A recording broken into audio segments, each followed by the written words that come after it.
Senhor presidente, senhores senadores, essa casa hoje devia estar cheia, senador. Sei que cada um tem que ir nas suas bases. Eu tenho, não sei se um privilégio, o esforço do dia a dia de ser senador por aqui. Eu sou senador todos os dias, nas bases e aqui. Como eu gosto de dizer, eu sou todos os dias um pouco senador, um pouco vereador. É uma situação diferente dos outros, mas não custava nada ter suspendido as bases locais hoje e estarmos todos aqui discutindo o assunto. Ontem cedo eu falei com o presidente Renan sugerindo, e o senador Jorge, como vice-presidente, poderia auxiliar nisso, que ele deveria convocar um grupo de senadores, obviamente aberto aos que quisessem, para discutirmos esse assunto. Já que não é possível preencher essa plenário nunca, por que ele não reúne 10, 15, senador Jorge, pessoas, senadores, para discutirmos que terremoto é esse? Onde erramos que deixamos as placas tectônicas se chocarem umas com as outras entre nós? E discutirmos o que fazer. Senhor Jorge, eu me entristeço profundamente em não poder ir às passeatas, porque eles não aceitam políticos. Eu só poderia ir às passeatas se eu pusesse uma peruca, uma barba e talvez até ter que colocar uma daquelas máscaras que eles estão usando. Senão, não poderia ir.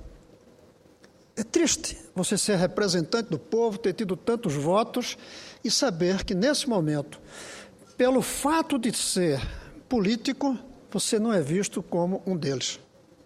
Eu escrevi, não faz muito, um livrinho chamado Reaja, que, na verdade, está tudo isso aí no livro, que tem uns 3 anos.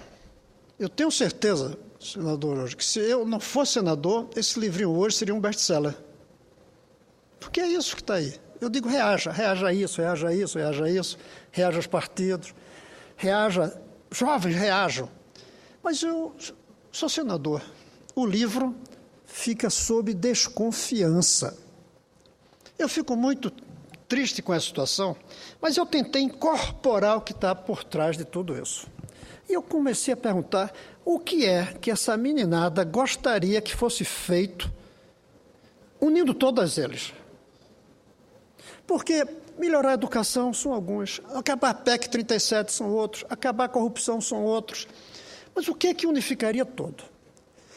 Talvez, senador Jorge, eu radicalize agora. Mas eu acho que para atender o que eles querem, nós precisaríamos de uma lei com 32 letras. Estão abolidos os partidos. Estão abolidos todos os partidos. Isso sensibilizaria a população lá fora. Nada unifica mais hoje todos os militantes e manifestantes do que a ojeriza, a desconfiança, a crítica aos partidos políticos. Talvez seja a hora de dizermos, estão abolidos todos os partidos. E vamos trabalhar para saber o que é que a gente põe no lugar.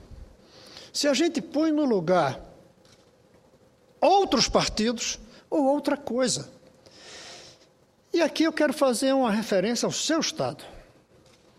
E a Marina Silva. A ex-senadora Marina Silva parece que está na frente de tudo isso. Salvo que criou um partido. Então ficou igual. Mesmo que o partido se chame com o nome do que não é partido, mas é partido. Teve que conseguir as assinaturas, vai entrar no mesmo sistema, vai receber fundo partidário, porque eu espero que a lei que proíbe de receber não passe aqui. Nós precisávamos dar um tempo para reorganizar os agentes políticos sob formas diferentes de partido ou sob forma de outros partidos. Não precisaram colocar essa faixa. Abolem-se os partidos. Mas está na cabeça de todos. Nossos partidos não refletem mais o que o povo precisa como seus representantes. Nem do ponto de vista do conteúdo e nem do ponto de vista da forma. No conteúdo, nós não estamos incorporando todos os problemas da contemporaneidade. Nós estamos presos a um discurso velho, antigo. A prova é, o senador Jorge falou aqui, nós falamos ainda em aumentar o produto interno bruto e não em melhorar o bem-estar. Nós falamos em mais carros e não em melhor transporte. Ficou velho o nosso discurso. Nós falamos em cidadania, não falamos em florestania ou em planetania, como eu costumo defender, que é um salto adiante, colocando todas as florestas do planeta juntas e todas as populações juntas, numa visão comum de todo o planeta. Ficamos velhos nas propostas e ficamos velhos nas formas. Aliás, eu quero fazer justiça aqui uma coisa. A primeira vez que eu ouvi falar, faz mais de 5 anos, de que nós ficamos velhos na forma de fazer o Congresso, porque não conseguimos entender ainda a verdadeira dimensão da internet e de como essa internet pode influenciar da maneira que a gente funciona aqui. A primeira pessoa que eu ouvi falar nisso, sentado ali, foi José Sarney, com seus 80 anos de idade. E um político, inclusive, que não faz mal nenhum dizer, tradicionalíssimo, mas ele alertou aqui, pela sensibilidade que ele tem, de que algo tem que mudar na maneira de fazermos o diálogo com o povo, que não basta mais dialogar uma vez por cada 4 anos, é preciso dialogar cada 4 minutos. Cada 4 minutos, que é o tempo que leva para recebermos uma quantidade de mensagens. Eu uso muito as redes. Eu uso muito o tal do Twitter. Eu tenho satisfação, embora me dê um trabalho brutal, 337, deve estar mais hoje já, 338 mil seguidores no Twitter. Cada minuto eu recebo dezenas de mensagens, muitas me criticando, muitas cobrando, de vez em quando algumas elogiando, é verdade, mas ali eu faço o diálogo, mas eu ainda não aprendi como trazer esse diálogo aqui para dentro. Ainda fica um pouco coisa de professor, coisa de acadêmico e não de político. Porque os instrumentos para trazer as ideias do povo que chegam pelo Twitter para aqui as cadeiras de senador, nós não sabemos como fazer ainda. E não é através dos atuais partidos.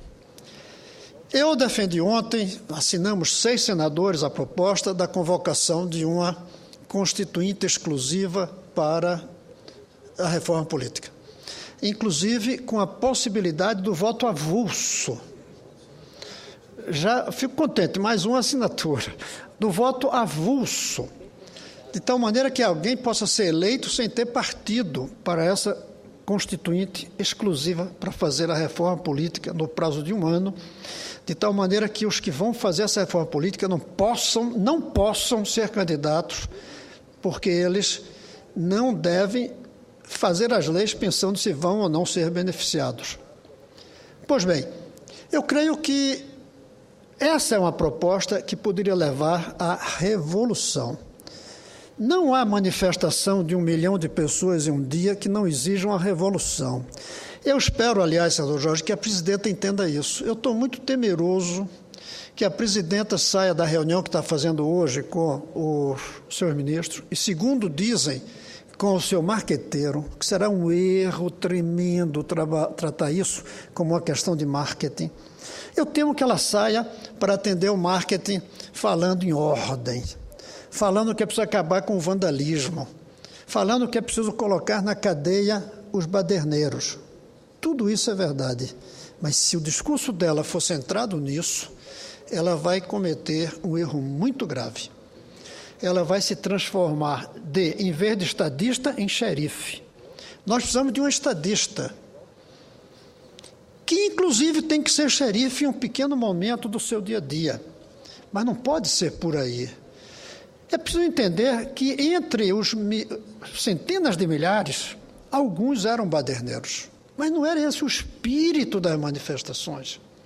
O espírito era 1 milhão de ordeiros críticos do que acontece hoje no Brasil. E o discurso tem que ser para esses ordeiros que foram às ruas criticarem o atual modelo, onde ela é a presidenta, onde eu sou senador, e cada um tem a sua dimensão, mas tem sua parte de responsabilidade. Eu gostaria de ver hoje um discurso da presidenta falando do momento que nós vivemos, reconhecendo os erros dela e dos governos anteriores, e não só do Lula, mas de antes do Lula também, reconhecendo a falência de como nós estamos fazendo política, reconhecendo que errou ao fazer mais acordos do que buscar consensos, de que errou ao colocar nas direções dos ministérios pessoas despreparadas apenas porque representam forças partidárias, eu nem digo forças políticas, eu digo partidárias, que errou ao levar adiante prioridades equivocadas, como essa da Copa, custando 25 a 30 bilhões de reais, quando o Brasil não tem nem segurança para garantir para os turistas.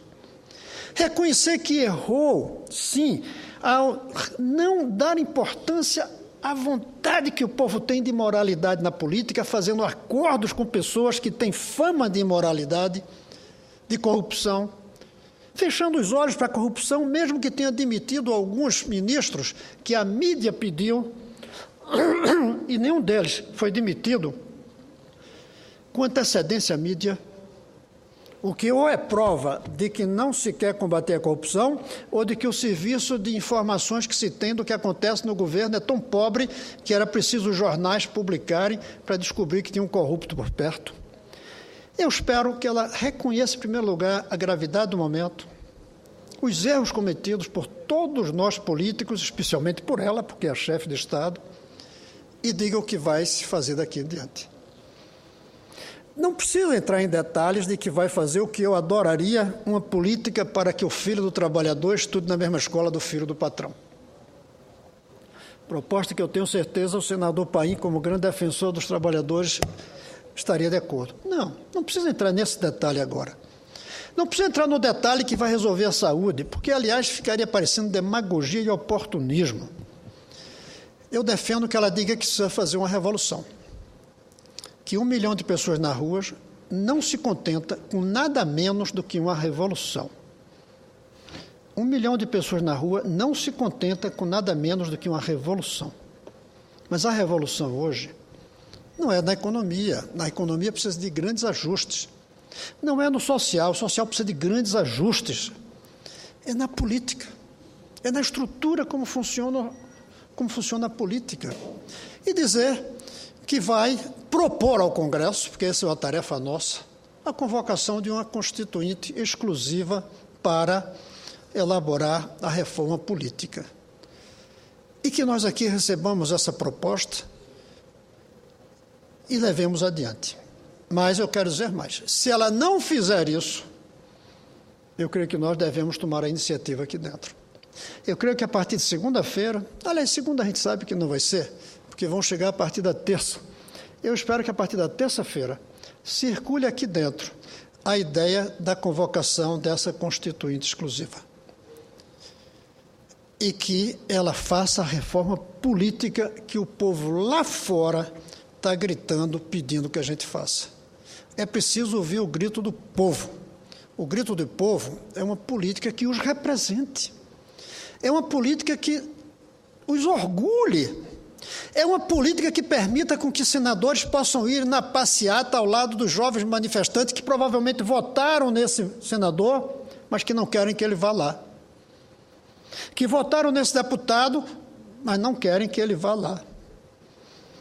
É preciso que daqui a algum tempo esses jovens possam ir para as ruas carregando uma máscara com a cara do seu senador, do seu deputado, do seu presidente, e não a cara de um personagem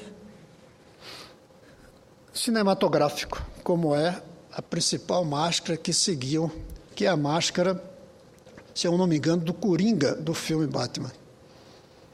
Eu gostaria que a gente fizesse essa reforma de tal maneira que cada um de nós possa se orgulhar da função que exerce e possa saber que o povo se orgulha de ter eleito cada um de nós. Essa é a proposta que eu espero, senador Paim, o senhor, como um dos que ontem estava aqui na vigília, a gente possa levar amanhã para todos os demais senadores. Daqui partir a ideia dessa constituinte para fazer a reforma política. Só que eu tenho mais esperança, que a presidenta nem espere, que ela tome a iniciativa de mandar para nós essa proposta e que aqui nós decidamos. Se nós não fizermos isso, nós estamos correndo o risco do povo continuar descontente. E o povo descontente não só volta para a rua e dá margem a tudo isso que acontece, tanto o lado bonito quanto o lado feio, tanto o lado estético como o lado perverso, mas também perturba tudo. Queira ou não, esse 1 milhão de pessoas deixou de ir ao trabalho para ir numa passeata, o PIB deve ter diminuído um pouquinho, e para cada um que foi, pelo menos 3 deixaram de ir ao trabalho, até para evitar a crise do transporte naquele momento.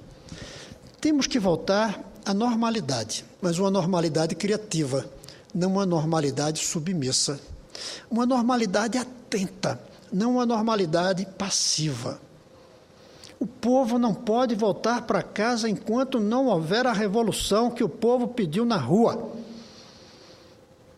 E eu insisto que voltar para casa, quando eu digo não voltar para casa, eu não quero dizer que fique na rua. Como, aliás, ficaram os meninos nas cidades da Espanha. Ficaram lá em Wall Street, acampados. Eu até acho estranho que não tenha havido ainda acampamentos no Brasil. Vai-se, faz as manifestações e vai-se para casa. Mas é uma ilusão achar que eles estão dormindo, eles estão no computador, eles estão na rede, eles estão em permanente mobilização. A praça hoje é virtual e é online e é permanente. A praça não é mais em frente ao Congresso. A praça está no ar, nas comunicações que os jovens hoje utilizam. Se nós não entendermos que esses jovens querem uma revolução, nós estamos fracassando ainda mais. Se não entendermos qual é essa revolução, nós estamos fazendo o Brasil fracassar. Os grandes estadistas se fazem nos momentos de crise. Não existe um estadista que não surgiu num momento de grande crise, seja uma guerra, seja uma revolução. Eu até ficava triste de ver que eu ia passar na história sem ter tido uma grande crise que me desafiasse a dar minha contribuição para sair dela. Felizmente aconteceu uma antes que eu morra. Esse é um desafio que eu sinto parte dele. Esse é um desafio que eu sinto que nós, de nossa geração, pode agarrar, pegar e carregar para deixar uma marca, respondendo ao que os meninos e meninas do Brasil, e muitos adultos também, disseram. Carregarem cartazes, nos despertando. Obrigado vocês, obrigado muito por terem funcionado como um despertador, para despertar o espírito cívico que estava ficando adormecido em muitos de nós, políticos do Brasil. Que a presidenta entenda isso, tenha consciência e seja uma estadista e não fique refletindo e propondo como se fosse uma xerife. É isso que eu espero, senhor presidente.